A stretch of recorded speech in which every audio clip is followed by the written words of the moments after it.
attracted investment in a variety of areas including oil and gas, banking, power generation and communications.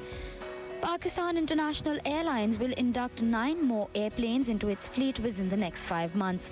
The national airline is going to have 3 more Boeings and 6 ATR-42s. Pakistan's foreign exchange reserves fell by $40 million to $12.5 billion during the week ending on the 28th of October.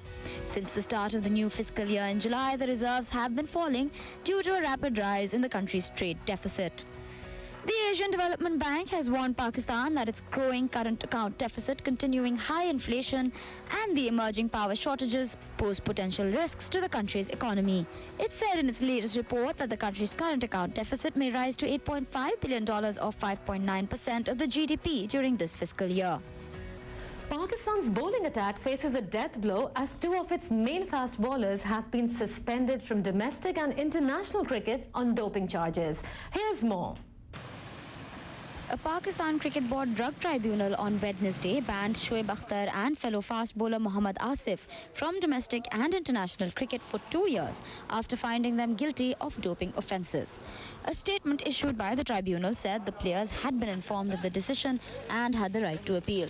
The bans, effective from the 15th of October, rule both out of next year's World Cup. PCB Chairman Naseem Ashraf said the tribunal's decision was not a recommendation but a final decision. The tribunal, headed by Barrister Shahid Hamid and including former Test captain Intikhab Alam and Waqar Ahmed of the Pakistan Sports Board, was set up by the PCB after both players tested positive for the banned steroid nandrolone. They were recalled from the Champions Trophy in India in October after the board got the results of the out-of-competition tests carried out in Pakistan before the tournament. There are no mitigating circumstances which would justify the imposition of a sanction less than the minimum prescribed, namely a ban of 2 years, the tribunal said about Shoaib in his 19-page decision. However, the tribunal said the circumstances justified a more lenient view in the case of the more inexperienced Asif. According to the regulations, there is a 1-year ban on Mohammad Asif. This is a ban on international and domestic cricket, no direct or indirect funding.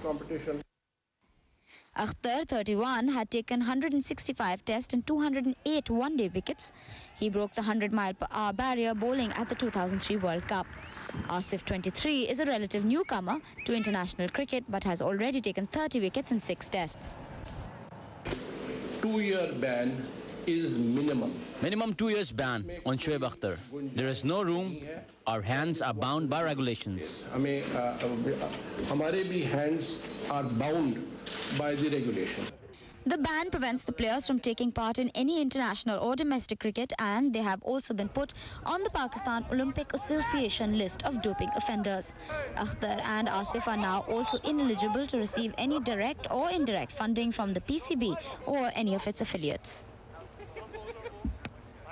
Pakistan have recalled Asim Kamal, Yasir Hamid and Mohammad Sami for a 2-day tour match against the West Indies after the team's recent failures in England and the Champions Trophy. West Indies start their tour of Pakistan with a 2-day game in Lahore from Wednesday, followed by 3 tests and 5 one-day internationals. Pakistan lost the test series in England 3-0 and were eliminated in disappointing fashion from the Champions Trophy after the round-robin phase. Chief Selector Wasim Bari said the panel had an open mind regarding the test lineup. These are special circumstances with Shoaib Akhtar and Mohammad Asif also unavailable. We will consider a number of discarded players as we need to plug in the gaps in the team, he said on Thursday. Opener Hamid last played in June 2005 and middle-order batsman Kamal, who has 8 50s in 12 tests, have been ignored since last winter, while Sami has also been out of favour since failing in England. Shoaib Akhtar and Mohammad Asif were banned for 2 years and 1 year respectively on Wednesday by a Pakistan Cricket Board drugs tribunal for doping offence. They have a right to appeal in 7 days' time. 2 more dengue patients succumbed to the disease this week, bringing the death toll to 30. The Provincial Health Department Surveillance Committee focal person Dr. Abdul Majid told CNBC Pakistan that the deaths of Karachi's Liari district resident 25-year-old Mansoor Bhatti and Gulshan Iqbal area's 16-year-old resident Ghulam Mustafa brought the death toll up to 30 dead due to dengue. He said that a total of 1,900 cases of the dengue virus have been reported since June last year. 627 of these patients were dengue positive. The increasing incidence of the dangerous dengue virus has forced the government of Pakistan to take immediate steps to contain and eradicate the disease. The dengue virus is caused by the dengue mosquitoes. It is thus vital to eradicate these insects from the cities. The city governments are attempting to effect widespread spraying programs. We have already spread over places where there is fresh water. Fentanyl is already been added. So this will overall finish the mosquitoes. The second thing that we have done is the fog spray sprinkled all over. Our main concentration is toward Islamabad, where there are 13 underdeveloped areas. The government also plans to take larger steps to contain dengue and similar viruses at a national level. This is only a health program. It's actually called a disease integrated surveillance program. This program will cost around 2 billion or maybe more. Although many different programs are already there, such as the health management system, but the World Bank, JICA, and the World Health Organization who has sponsored this is a completely different thing. The government alone cannot eradicate dengue and similar deadly diseases. Ordinary citizens too must take action. Use mosquito repellents and sprays and mosquito killers. Try to cover stored water and make sure all plants in the house are kept clear of mosquitoes.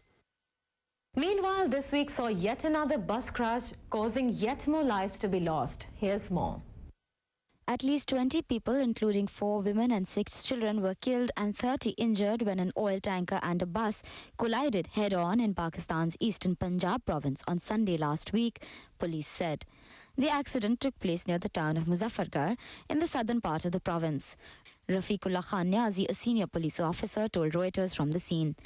Officials said the collision was so severe that 20 people died on the spot, adding the death toll could rise as many injured people were in a critical condition. The injured were admitted to 3 different hospitals. As many as 5 injured people in critical condition were brought to a hospital in Multan, a main city in the eastern Punjab province and near Muzaffargarh. That's all the time we have this week. For questions or comments, write to us. Our email address on your screen now, ptw@cnbcpakistan.com. We love hearing from you. This is Nadia Naqi saying goodbye.